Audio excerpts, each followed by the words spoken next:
done.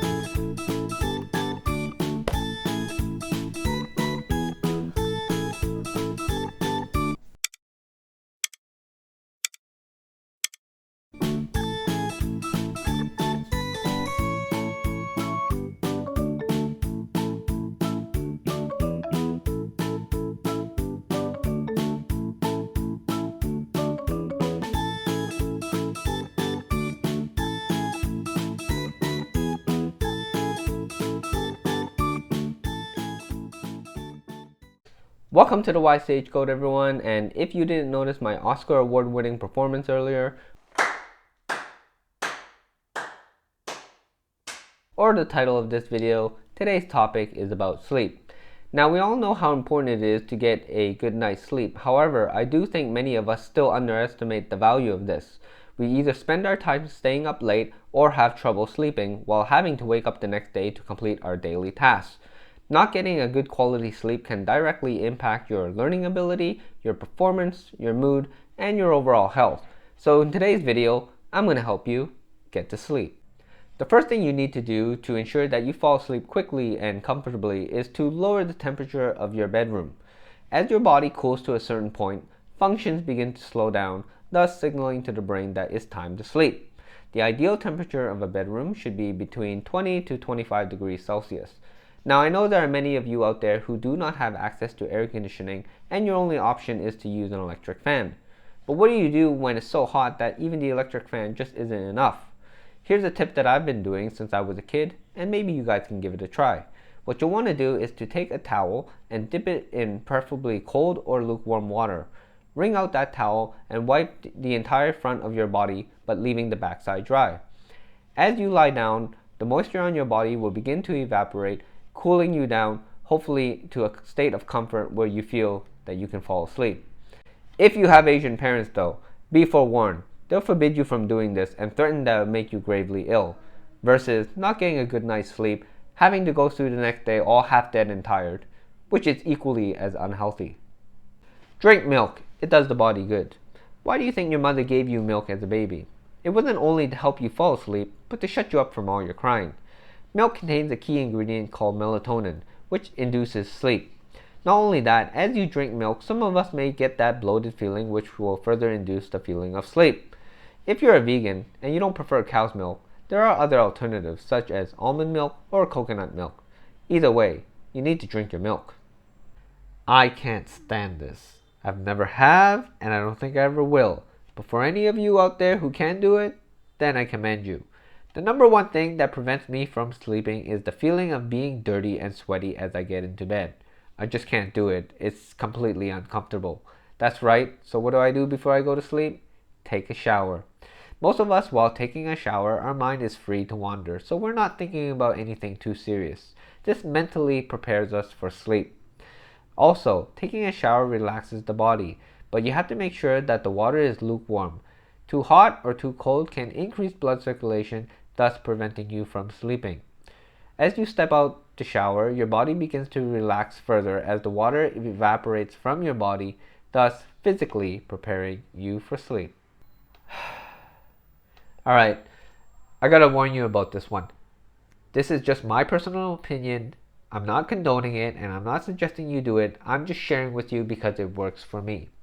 One thing I like to do that helps me fall asleep quickly is to eat a high carb meal 1 or 2 hours before I go to sleep. By intaking a large amount of carbs, my body begins to expend energy to break those carbs down, which gives me the feeling of being tired. What is the best meal to eat before you go to sleep?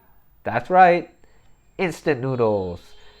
Why is that? Not only does it contain a large amount of carbs, but it also contains something called MSG.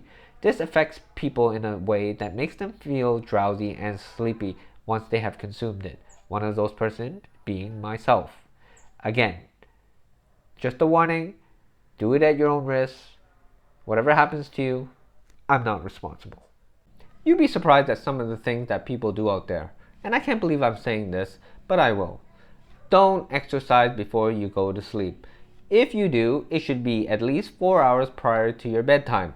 Now, some of you may think that by exercising, you'll eventually tire yourself out and fall asleep. However, what exercising actually does is increase your blood circulation, thus raising your energy levels. And how can you sleep when your body is in full gear? Who knows? Laugh before you go to bed. That's right, go watch a comedy film or some stupid slapstick videos on YouTube. Japanese researchers have found that laughter produces melatonin, a key element in inducing sleep. Not only this, but by laughing, you are exerting muscles on your face and throughout your body to be able to perform this laugh. We all know the feeling of laughing hysterically or laughing for long periods of time, as the come down effect is quite tiring. Not only this, but it will leave you in a positive mood, which leads me to my next tip. Oh, I'm sorry. Going from my previous tip, the thing you want to do when you are actually lying in bed is to think positively. Don't think negatively, as this will further keep you awake. By having positive thoughts, you are relaxing your mind and your body, and hopefully you'll be going into that dreamlike mode. Thinking positively makes you sleepy. That made no sense, but it's all I had. Humans are creatures of habit, and so are our sleep patterns. To get good quality sleep, you need to maintain consistent sleep and wake times. By sleeping at the same time every night and waking up at the same time every morning, you're training your body to know when to perform these functions. If you're sleeping at a different time every night and waking up at an odd time every morning, you're really messing up your circadian rhythm.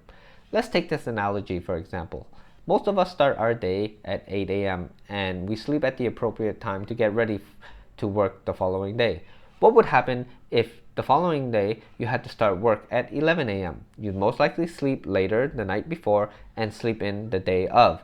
You see what I mean? It really messes up your schedule and your body has trouble adjusting to the different times.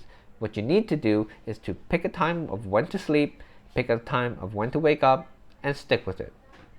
And my final tip for you, if the previous ones did not work, one that you may find the most difficult to implement is to do something monotonous and boring. I know this sounds crazy, but listen to what science has to say about it. When you engage in something boring, your brain waves begins to slow down. Because the mind recognizes that it's doing something that is not deemed of any value, it slowly shuts your body down, thus making you feel sleepy. Take for instance, why do so many students enjoy going to PE class but they dread attending history class? In PE, your mind and body is constantly being stimulated in a situation where you have to think and react fast to whatever sport you are playing. In addition to this, what students learn in PE they can actually use and apply in their practical everyday life. However, in history, they're fed all this information that they can't relate to about people they don't know, and it's really difficult for them to actually apply what they learned in history into their everyday lives. Hence, that's why you find history boring. And my final point on this is just to give you some examples of what you can engage in that most people find boring. Something that is repetitive and requires little brain power for you to do. Maybe you want to read a book. Oh, yeah, better yet, watch a history documentary. Enjoy. And that concludes my video for today, guys. I hope you didn't stay up too late watching this. Until next time, good night and take care.